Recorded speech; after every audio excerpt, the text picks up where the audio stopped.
नमस्कार।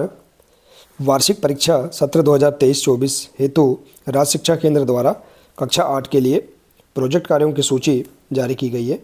देखिए, अलग अलग विषय के लिए अलग अलग प्रोजेक्ट कार्य दिए गए हैं। इन प्रोजेक्ट कार्यों को हम आसानी से अपनी नोटबुक में हम हल कर सकते हैं।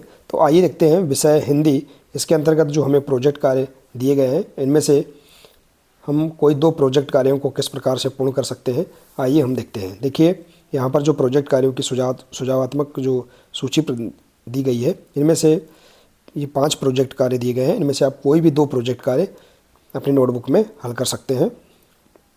देखिए, प्रोजेक्ट कार्य वार्षिक परीक्षा के लिए 20 अंक निर्धारित किए गए हैं। तो आइए देखते हैं। देखिए, प्रश्न दिए गए हैं। देखिए, यदि आप इसी प्रकार से कक्षा 8 के सभी अन्य विषय के जो प्रोजेक्ट कार्य हैं, इनका आप संपूर्ण हल समझना चाहते हैं, तो आप हमारे इस चैनल से जुड़े रहिए और इस चैनल को सब्सक्राइब अवश्य कर लें। साथ ही बेल आइकन को प्रेस जरूर कर लें, ताकि आने वाले नए वीडियो सबसे पहले आप तक पहुंचते रहेंगे। तो आइए देखते हैं कक्षा 8 विषय हिंदी का जो प्रोजेक्ट कार्य है। पहला प्रोजेक्ट कार्य देखिए, इसमें क्वेश्चन दिया है, मुक्तानंद जी के समान आपके आसपास क्या ऐसे कोई मनोरंजक पात्र हैं? यदि हाँ, तो उन पर आलेख आप भी तैयार कीजिए। तो देखिए, इस प्रोजेक्ट कार्य का जो हल है, इस प्रकार से आप कर सकते हैं। मुक्तानंद जी के समान हर नगर, शहर और गांव में मनोरंजक पात्र सदैव उपस्थित रहते हैं। हमारे आसपास भी हैं, जैसे कि मोहन प्यारे, कोई भी आप किसी का भी नाम आप देख सकते हैं, लिख सकते हैं। इसके बारे में आप वर्णन कर सकते हैं। मोहन के माध्यम से समाज में व्याप्त बुराइयों को उजागर किया है। कुछ लोग जिंदगी भर मुफ्त में कुछ ना कुछ प्राप्त करने की जुगाड़ में लगे रहते हैं। ऐसे ही मेरे पड़ोस में एक सज्जन रहते हैं, नाम है उनका मोहन प्यारे।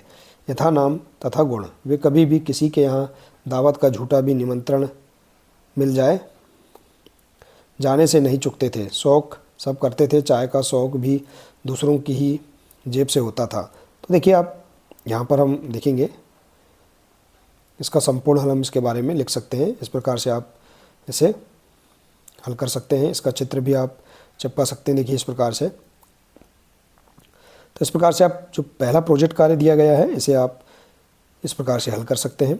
आइए देखते हैं इसी प्रकार से प्रोजेक्ट कार्य 2। इसमें क्वेश्चन दिया है, आपके आसपास कोई जलप्रपात हो तो उसका विवरण लिखिए। तो देखिए, हमारे आसपास का जो जलप्रपात है, उसका हम विवरण लिख सकते हैं। जैसे कि हमने यहाँ पर लिखा है, हमारे आसपास चित्रकूट जलप्रपात है, जो कि इंद्रावती नदी पर स्थित है। इसकी ऊंचाई 90 फीट है। इस जलप्रपात की विशेषता यह है कि वर्षा के दिनों में यह रक्त लालिमा लिए हुए होता है, तो गर्मियों की चांदनी रात में यह बिल्कुल सफ़ेद दिखाई देता है। देखिए, इस जलप्रपात के बारे में आप विस्तार से इस प्रकार से वर्णन कर सकते हैं और इस प्रकार से आप इस प्रोजेक्ट कार्य को पूर्ण कर सकते हैं। देखिए, हम इस जलप्रपात का चित्र भी चिपका सकते हैं इस प्रकार से और इसका वर्णन कर सकते हैं। आप कोई भी अपने आसपास जो जलप्रपात हो, उसका वर्णन आप अपने शब्दों में लिख सकते हैं। इसके बाद देखिए, प्रोजेक्ट कार्य 3। देखिए, इसमें प्रश्न है, क्या आपने कभी किसी की सहायता की है? यदि हाँ, तो लिखिए। तो देखिए, आप अपने अनुसार इसका आंसर लिख सकते हैं। जैसे कि आप देखिए इस प्रकार से, हाँ, वैसे तो हमने माता पिता और गुरु के द्वारा दिए गए संस्कार और शिक्षा के कारण मुझ में सेवा भावना प्रबल है। इसलिए जब भी अवसर मिलता मैं सदैव अपनी सामर्थ्य अनुसार सहायता करता रहता हूँ। आज से करीब वर्ष पहले की बात है। गर्मी का समय था और मैं स्कूल से करीब 2 बजे वापस आ रहा था। अचानक मेरी नज़र एक महिला पर पड़ी, जिनके हाथ में वजनदार झोला था। वह धीरे धीरे चल रही थी। पहले तो मैं आगे ही निकल गया, सोचा कि मुझे क्या, लेकिन थोड़ी आगे जाकर मन में सवाल आया, अगर आज यही मेरी माँ होती तो क्या मैं नहीं रुकता? मैं पीछे मुड़कर आया और आंटी या महिला से पूछा, कैसी हैं आप? तो वह बोली, ठीक हूँ बेटा। मैंने कहा, आंटी जी, झोला मेरी साइकिल पर रख दो। और उन्होंने वैसा ही किया। उन्होंने कहा कि बेटा, सुना था मुसीबत में ईश्वर मदद करता है, लेकिन आज देख भी लिया। मुझसे बोली, क्या तुम्हें ईश्वर ने भेजा है? मैंने कहा, आंटी जी, ये तो सब मैं नहीं जानता लेकिन किसने भेजा है, लेकिन आज जो सुकून आपकी मदद करके मिला वो कहीं नहीं मिलता। तो देखिए इस प्रकार से आप चित्र भी चिपका सकते हैं और इस प्रकार से आप अपने अनुसार इसका आंसर भी लिख सकते हैं। इसके बाद देखिए अगला प्रोजेक्ट कार्य है। प्रोजेक्ट कार्य चौथा देखिए, इसमें प्रश्न है, यदि आप पिछले दिनों कहीं भ्रमण पर गए हों तो उसका विवरण डायरी के रूप में लिखिए। तो देखिए आप जो भी भ्रमण पर गए हों उसका विवरण आप लिख सकते हैं। देखिए इस प्रकार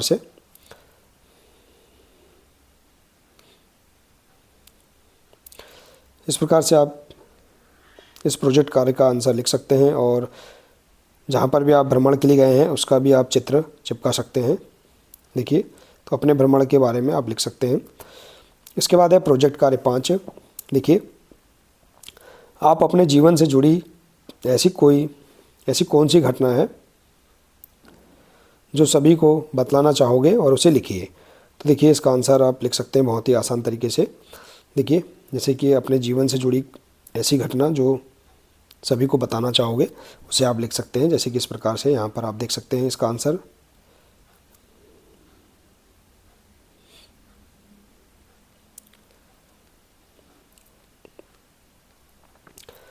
तो देखिए इस प्रकार से आप यहाँ पर हिंदी विषय के लिए जो प्रोजेक्ट कार्य की सूची दी गई है इनमें से कोई भी आप 2 प्रोजेक्ट कार्यों के आंसर यहाँ से आप लिख सकते हैं।